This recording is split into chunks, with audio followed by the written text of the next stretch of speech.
Good morning students, welcome to CS classes. Last time हमने types of arguments को discuss किया था कि यूज़र डिफाइंड फंक्शन में आर्ग्यूमेंट्स कितने टाइप्स के होते हैं।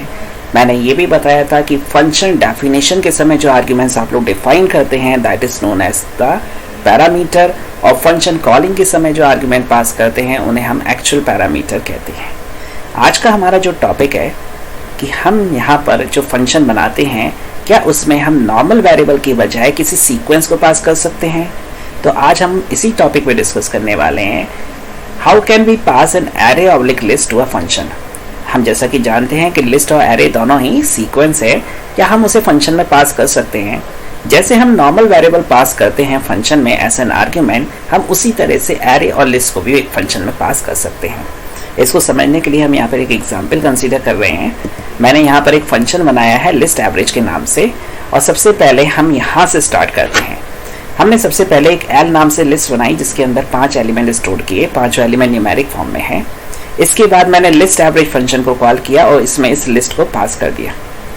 ये एक एक्सप्रेशन है जो राइट टू लेफ्ट एग्जीक्यूट होता है। तो सबसे पहले राइट वाला पार्ट, ये फंक्शन कॉल हुआ, उसमें लिस्ट पास हो गई।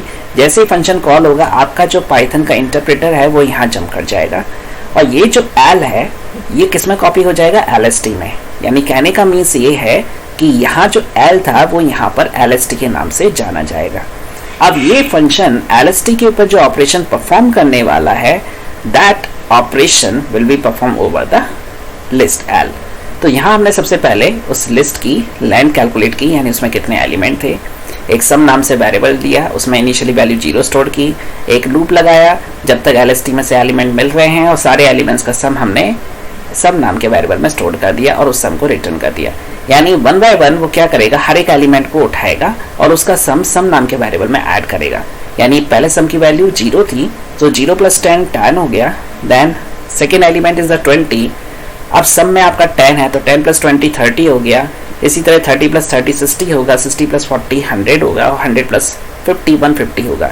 और लास्ट में जब ये लूप कंप्लीट हो जाएगा तो सम में 150 आ गया, उस वैल्यू को हमने यहाँ रिटर्न कर दिया। रिटर्न वैल्यू इस फंक्शन कॉलिंग से रिप्लेस हो जाएगी। तो इस पूरी कॉलिंग की जगह सम की वैल्यू आएगी दैट इज 150, और वो 150 वैल्यू इस सम वेरिएबल में स्टोर हो जाएगी। तो जब हम इस सम को डिस्प्ले कराएंगे तो हमें आउटपुट में 150 शो हो जाएगा। तो इस तरह से हमने एक लिस्ट को पास किया। उसी तरह से हम किसी नंपाई एरे को, स्ट्रिंग को, डिक्शनरी को या किसी भी सीक्वेंस को फंक्शन में पास कर सकते हैं और उसी के ऊपर ऑपरेशन परफॉर्म कर सकते हैं। इसके बाद हमारा जो नेक्स्ट टॉपिक है that is the scope of variables. जैसा कि हम प्रोग्राम में वेरिएबल्स का यूज करते हैं, लेकिन उन वेरिएबल का एक स्कोप होता है। That scope of variable is defined in 2 types. First one is global variable जिसको हम मॉड्यूल भी कहते हैं, और दूसरे होते हैं हमारे लोकल वेरिएबल जिन्हें हम फंक्शन कहते हैं। ग्लोबल वेरिएबल का स्कोप जो होता है विद पूरे प्रोग्राम के अंदर होता है, यानी वो विद इन द ब्लॉक भी एक्सेसिबल हैं और आउट ऑफ द ब्लॉक भी एक्सेसिबल हैं। ये वो वेरिएबल हैं जिनका नेम हम मॉड्यूल और किसी भी प्रोग्राम के बाहर डिफाइन करते हैं, टॉप पर डिफाइन करते हैं, और इन वेरिएबल्स को हम ऐसा ग्लोबल डिफाइन कर सकते हैं। लोकल वेरिएबल हमेशा फंक्शन के या लूप के अंदर डिफाइन किए जाते हैं, और उनका स्कोप उसी फंक्शन और उसी लूप तक ही सीमित रहता है। इसको समझने के लिए हम यहाँ पर एक एग्जाम्पल कंसीडर कर रहे हैं। मैंने यहाँ पर एक फंक्शन बनाया है फन नाम से, इसमें x पास किया है और x की वैल्यू a में ऐड हो रही है। अच्छा, a जो वेरिएबल है वो मैंने इस फंक्शन से बाहर डिफाइन किया है, तो ये वेरिएबल जो है यहाँ पर ग्लोबल वेरिएबल की तरह कंसीडर किया जाएगा, और इसकी वैल्यू 2 है। x की वैल्यू डिपेंड करेगी फंक्शन कॉलिंग पर कि हम उसमें क्या वैल्यू पास कर रहे हैं। तो जो भी वैल्यू x में आएगी वो a में ऐड हो जाएगी, यानी 2 के साथ ऐड हो जाएगी और y में स्टोर हो जाएगी, और y की वैल्यू रिटर्न हो जाएगी। तो हम यहाँ पर अगर समझें इस फंक्शन कॉलिंग को, तो फन नाम का फंक्शन हमने कॉल किया, 5 पास किया, 5x में गया, x की वैल्यू 5 हो गई, 5 + a की वैल्यू 2 है, तो 5 + 2 7 हो गया, और ये 7 यहाँ इस फंक्शन कॉलिंग से रिप्लेस हो गया, और वो 7 आपका p नाम के वेरिएबल में स्टोर हो चुका है।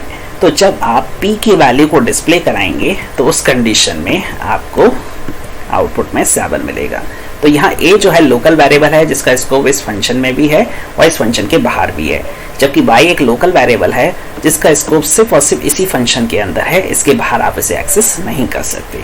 तो बेसिकली स्कोप ऑफ वेरिएबल में 2 तरह के वेरिएबल हैं, ग्लोबल और लोकल वेरिएबल। ग्लोबल वेरिएबल जिनका scope with in the function भी होता है, आउट ऑफ द फंक्शन भी होता है, आप उसे कहीं भी एक्सेस कर सकते हैं, और लोकल वेरिएबल जिनको आप सिर्फ within the block, within the function या विद इन द लूप ही एक्सेस कर सकते हैं।